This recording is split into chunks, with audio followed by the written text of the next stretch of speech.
അപ്പോൾ ഇന്ന് ഡിസ്കസ് ചെയ്യാൻ പോകുന്നത് ഒരു ടെസ്റ്റ് മണിയാണ്. As in the form of a poem, ഒരു പോം രൂപത്തിലുള്ള ടെസ്റ്റ് മണിയാണ്.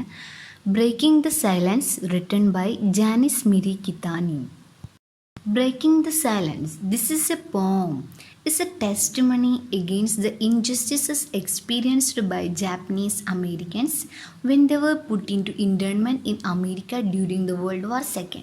അപ്പോൾ വേൾഡ് വാർ സെക്കൻഡ് നടക്കുന്ന ടൈമിൽ അമേരിക്കയിലെ ഇൻറ്റേൺമെൻറ്റ് ക്യാമ്പിൽ ആക്കപ്പെട്ട ജാപ്പനീസ് അമേരിക്കൻസ് എക്സ്പീരിയൻസ് ചെയ്ത ഇൻജസ്റ്റിസസ്, അവർക്കിടയിലുള്ള ഇൻജസ്റ്റിസിനെ ബേസ് ചെയ്ത് കാണാൻ ഈ ബ്രേക്കിംഗ് ദ സൈലൻസ് എന്നുള്ള ഈ ഒരു ടെസ്റ്റ് മണി.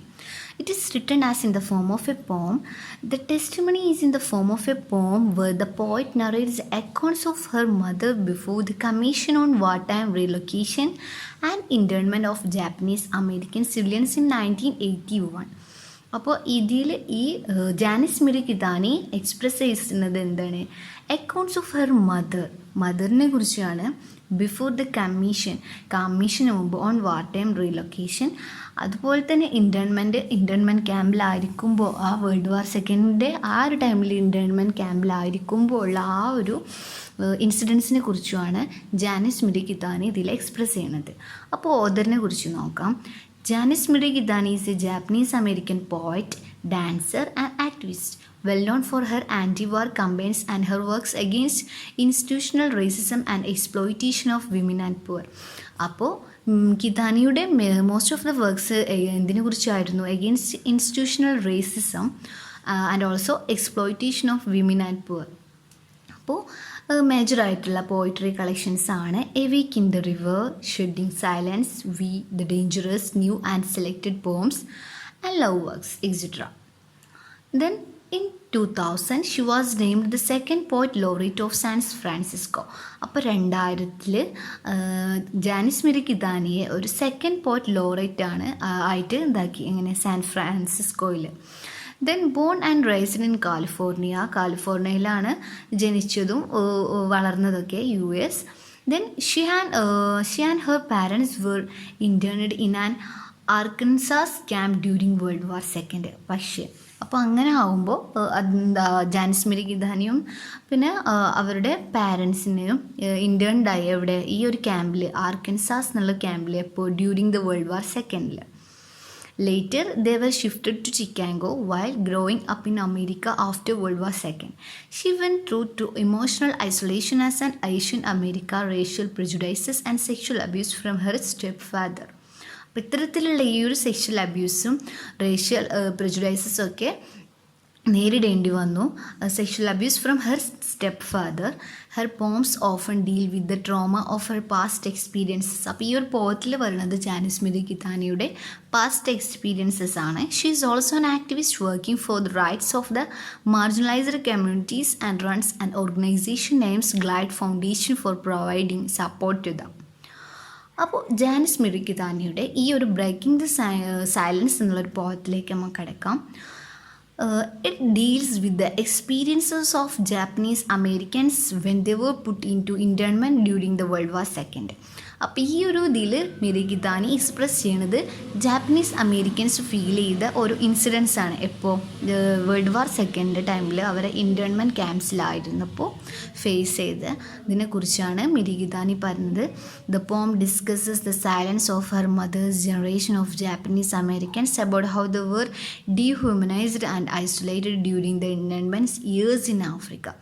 അപ്പോൾ വർഷങ്ങളായിട്ട് ഈ ഇൻറ്റേൺമെൻറ്റ് ക്യാമ്പ്സിൽ അവരുടെ മദർ ഫേസ് ചെയ്തിട്ടുള്ള ആ ഒരു ഡീഹ്യൂമനൈസ്ഡ് ആൻഡ് ഐസൊലേറ്റഡ്, അപ്പോൾ അവർക്ക് ഫീൽ ചെയ്ത ആ ഒരു ഐസൊലേഷനും ഡീഹ്യൂമനൈസേഷനെ കുറിച്ചൊക്കെയാണ് ഇതിൽ മിരി കിതാനി എക്സ്പ്രസ് ചെയ്യുന്നത്. Then most of the remained in silence for years. അപ്പോൾ അവർ സൈലൻ്റ് ആയിട്ട് എങ്ങനെ ഇരുന്നു, ആരും അതിനെക്കുറിച്ച് ഒന്നും ഫൈറ്റ് അതിനെക്കുറിച്ച് ഒന്നും പോരാടൊന്നും ചെയ്തില്ല. The were remained in silence for years. വർഷങ്ങളോളം ആ സൈലൻ്റിലായിട്ട് അവരിരുന്നു. And the were reluctant to speak about the trauma of war time experience. അവർക്ക് അതിനുള്ള, റിലക്റ്റൻറ്റ് മീൻസ് അൺവില്ലിങ്, അവർക്ക് അതിനെ എക്സ്പ്രസ് ചെയ്യാൻ, അവരുടേതായിട്ടുള്ളൊരു ഒപ്പീനിയൻ എക്സ്പ്രസ് ചെയ്യാനുള്ള ഒരു റൈറ്റോ അതിനുള്ള ഒരു ശക്തിയോ അവർക്ക് അതിനുള്ളൊരു ധൈര്യമില്ലായിരുന്നു. The poet narrates how her mother testifies before a commission after 40 years of silence. അപ്പോൾ പോയിറ്റ് നറേറ്റ് ചെയ്യുകയാണ് ഹൗ ഹെർ മദർ, എങ്ങനെയാണ് പോയിറ്റിൻ്റെ മദർ ഒരു കമ്മീഷന് മുന്നിൽ ടെസ്റ്റിഫൈ ചെയ്യണത് എങ്ങനെ ആഫ്റ്റർ 40 years ഓഫ് സൈലൻസ്. 40 വർഷത്തെ സൈലൻസിന് ശേഷം ഒരു കമ്മീഷന് മുന്നിൽ എങ്ങനെയാണ് തൻ്റേത് എക്സ്പ്രസ് ചെയ്യുന്നത് എന്നാണ് പോയിറ്റ് ഇതിൽ പറയുന്നത്. അപ്പോൾ നമുക്ക് പോയിറ്റിലേക്ക് കിടക്കാം. The poet begins by informing the reader that her mother went to testify after 40 years before the Commission on Wartime Relocation and Internment of Japanese American Civilians in 1981 about the experience of Japanese Americans in World War II and narrates how she testifies her experience before the commission. അപ്പോൾ 40 വർഷത്തെ ഈ സൈലൻസിന് ശേഷം മിരഗിദാനിയുടെ അമ്മ commission മുന്നിൽ present ചെയ്യുകയാണ് ഇൻറ്റേൺമെൻറ്റ് ക്യാമ്പ്സിലായിരുന്നു. അപ്പോൾ Japanese Americans face ചെയ്ത experiences. Her mother narrated how their property was confiscated and was forced to sign documents before going to giving the authority to take. All their property was destroyed. അപ്പോൾ her mother narrate ചെയ്യാണ് ഇങ്ങനെ എങ്ങനെയൊക്കെയാണ് അവരെ force ചെയ്തത്, then അവരുടെ property എല്ലാം destroyed ആയിരുന്നു. The poet explains how her mother's silence was broken and how words were peeling off from her body. അപ്പോൾ പോയിറ്റ് എക്സ്പ്ലെയിൻ ചെയ്യാണ് എങ്ങനെയാണ് മദറിൻ്റെ സൈലൻസ് ബ്രോക്കൺ ആയിക്കാണ്ട് അവരുടെ ബോഡിയിൽ നിന്ന് വേർഡ്സ് എങ്ങനെയാണ് എക്സ്പ്രസ് ആയത്. All her work over the years were silenced. അപ്പോൾ വർഷങ്ങളായിട്ട് അവരുടെ എല്ലാ ഫീലിങ്സും സൈലൻസ്ഡ് ആയിരുന്നു. ആരും അത് എക്സ്പ്രസ് ചെയ്യാൻ റെഡി ആയിരുന്നില്ല. When they were asked to give up everything.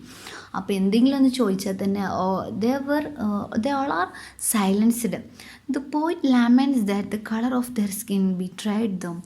പോയിറ്റ് ലാമൻ്റെ വിലപിക്കുകയാണ് എന്ത്, their skins are betrayed them, അവരുടെ കളർ ഓഫ് ദ സ്കിൻ. അപ്പോൾ റേഷ്യൽ ഡിസ്ക്രിമിനേഷനെ കുറിച്ച് ഇതിൽ പറയേണ്ടത് their were singled out due to the colour of their skin. അപ്പോൾ ഒരു വൈറ്റ് സ്കിന്ന് ബ്ലാക്ക് സ്കിന്ന് അതിൻ്റെ ഇടയിൽ ഒരു ഡിഫറൻസ് വന്നു. അപ്പോൾ അവർ എന്തായി സിംഗിൾഡ് ആയി due to the colour of the skin. All her mother's hard work, toil and hope were destroyed when they were incarcerated. അപ്പോൾ മദറിൻ്റെ അത്രയും വലിയ കഠിനാധ്വാനവും അതുപോലെ തന്നെ ഹാർഡ് വർക്കും ഹോപ്പും എല്ലാം ഡിസ്ട്രോയിഡായി. ഇത്തരത്തിലുള്ള ഒരു ആറ്റിറ്റ്യൂഡ് ഉള്ളത് കാരണം മറ്റുള്ളവർക്കിടയിൽ. ഫോർ ഹെർ മദർ 3 പേരെ കുറിച്ചാണ് പറയുന്നത്. ഒന്ന് പോയിറ്റ്, പിന്നെ പോയിറ്റിൻ്റെ അമ്മ, പിന്നെ പോയിറ്റിൻ്റെ ഡോട്ടർ, പോയിറ്റിൻ്റെ മകൾ. അപ്പോൾ പോയിറ്റിൻ്റെ അമ്മ എന്ന് വെച്ചാൽ അന്ന് സൈലൻസ് ആയിരുന്നു. അവർ ഒരിക്കലും തൻ്റെ ഒരു ഫീലിങ്സും എക്സ്പ്രസ് ചെയ്യാത്ത ഒരു ഇതായിരുന്നു. പിന്നെ പോയിറ്റാണ് ഇത് എക്സ്പ്രസ് ചെയ്യുന്നത്. ഡോട്ടറാണെങ്കിലോ മോഡേൺ വേൾഡിനെ കുറിച്ച് ചിന്തിക്കണേ ഇല്ല, അവരങ്ങനെ ഒരു ലൈഫ് നയിക്കുന്നു. അപ്പോൾ 3 ക്യാരക്ടറിനെ കുറിച്ച് ഇതിൽ പറയുന്നുണ്ട്. She speaks for those who had suffered in silence. അപ്പോൾ പോയിറ്റ് പറയണത് എന്താണ്, സൈലൻസിൽ സഫർ ചെയ്ത് അതിനെക്കുറിച്ച് പോയിറ്റ് വെറൈറ്റി ഉണ്ട്. They would speak about humiliations they had suffered. അപ്പോൾ അവരെന്തിനെ കുറിച്ചാണ് പറയുന്നത്, അബൌട്ട് ഹ്യൂമിലിയേഷൻ, അവർ ഫേസ് ചെയ്ത ഹ്യൂമിലിയേഷനെ കുറിച്ച്. About war crimes committed by the ഗവൺമെൻറ്റിൽ നിന്ന് അവർ നേരിട്ട വാർ ക്രൈംസിനെ കുറിച്ച് പറയുന്നുണ്ട്. About their longings and hope, അവരുടെ ആഗ്രഹത്തിനെ കുറിച്ച് പറയുന്നുണ്ട്. ലോങ്ങിങ് മീൻസ് ഡിസയർ, ഹോപ്പ്, അതുപോലെ തന്നെ പ്രതീക്ഷയെക്കുറിച്ചൊക്കെയാണ് ഇതിൽ കമ്മീഷൻക്ക് മുന്നിൽ എക്സ്പ്രസ് ചെയ്യണം. അവർ ഫേസ് ചെയ്ത ഓരോ വാർ ക്രൈംസും അതുപോലെ തന്നെ ഹ്യൂമിലിയേഷനും ഒക്കെ കുറിച്ച് ഇതിൽ പറയുന്നുണ്ട്. She says how they have become clear like a glass when they began to speak about their wounds and tears. അപ്പോൾ അവർ കമ്മീഷന് മുന്നിൽ അവരുടെ ഫീലിങ്സ്, ടീയേഴ്സ്, വൂൺസ് കമ്മീഷന് മുമ്പിൽ സ്പീക്ക് ചെയ്യാൻ തുടങ്ങിയപ്പോൾ അവർക്ക് ഭയങ്കര ഒരു അവർക്ക് അവരുടെ മനസ്സിൽ നിന്ന് എന്തോ ഒരു ഭാരം ഇറക്കി വെച്ച പോലെ തോന്നുന്നു. Clear like A glass. അപ്പോൾ ഗ്ലാസ് പോലെ ക്ലിയറായി അവരുടെ മൈൻഡ്. കാരണം അതുവരെ അവർ സൈലൻ്റ് ആയിരുന്നു, ഒന്നും എക്സ്പ്രസ് ചെയ്തിട്ടില്ലായിരുന്നു. അവരുടെ മൈൻഡിൽ കംപ്ലീറ്റ് ഫീലിങ്സും പെയിൻസും വൂൺസും ആയിരുന്നു. ബട്ട് ദ എക്സ്പ്രസ് ചെയ്തപ്പോൾ അവർക്ക് വന്ന ചേഞ്ചാണ് ഇതിൽ പറയുന്നത്. They began to recognise themselves and the noises within themselves. The poet ends by saying that after breaking silence they are not scared and feel that their language is beautiful. അപ്പോൾ അവർ ആ സൈലൻസാണ് break ചെയ്തപ്പോൾ അവരുടെ language ബ്യൂട്ടിഫുള്ളായി. അവർക്ക് feel ചെയ്യണം, എല്ലാം ബ്യൂട്ടിഫുള്ളായിട്ട് feel ചെയ്യണം. മറ്റേത് എന്താണ്, എല്ലാ ഫീലിങ്സും പെയിൻസും വൂൺസും മനസ്സിലിങ്ങനെ ഉള്ളിൽ വെച്ച് അവർക്ക് ടോട്ടലി ഒരു സൈലൻസാണ്. പക്ഷെ അത് ബ്രേക്ക് ചെയ്തപ്പോൾ അവർക്കിടയിൽ ഉണ്ടായ ഒരു ചേഞ്ചാണ് ഇതിൽ എക്സ്പ്രസ് ചെയ്യുന്നത്. As said in the introduction, giving testimony or speaking about traumatic experiences is significant in understanding the underlying scares of individuals in historic events. Breaking the silence became important as they develop a language to speak up or narrate the intensity of the unspeakable. അപ്പോൾ ഈ ഒരു breaking the silence, നമ്മൾ silence break ചെയ്താൽ തന്നെ നമുക്ക് ചുറ്റുമുള്ള എല്ലാം നമുക്ക് ബ്യൂട്ടിഫുള്ളായിട്ട് തോന്നും. അപ്പോൾ ഈ സൈലൻസ് ഉണ്ടാവുന്നത് എപ്പോഴാണ്, നമുക്ക് ഉള്ളിൽ കുറേ പെയിൻസോ വൂൾസോ ടീയേഴ്സോ ഒക്കെ ഉണ്ടാകുമ്പോഴാണ് ഇത്തരത്തിലുള്ള ഒരു സൈലൻസ് ഉണ്ടാവുന്നത്. അപ്പോൾ breaking the silence is become important എപ്പോൾ but as the develop the language to speak up or narrate the intensity of the നമ്മുടെ ലാംഗ്വേജ് നമ്മൾ സ്പീക്ക് ചെയ്യുമ്പോഴോ അല്ലെങ്കിൽ നമ്മുടെ ഉള്ളിലുള്ള ആ ഒരു മാറ്ററിൻ്റെ ഇൻറ്റൻസിറ്റീൻ്റെ ഇത് നമ്മൾ മറ്റുള്ളവർക്ക് മുന്നിൽ നരേറ്റ് ചെയ്യുമ്പോഴാണ് അതിൻ്റെ ആ ഒരു സ്ട്രോങ്നെസ് കുറയുക. അപ്പോൾ ഇത്രയൊക്കെയാണ് ഈ ബ്രേക്കിംഗ് ദ സൈലൻസ് എന്നുള്ള ഈ ഒരു ടെസ്റ്റിമണിയിൽ ഇൻക്ലൂഡ് ചെയ്തിട്ടുള്ളത്.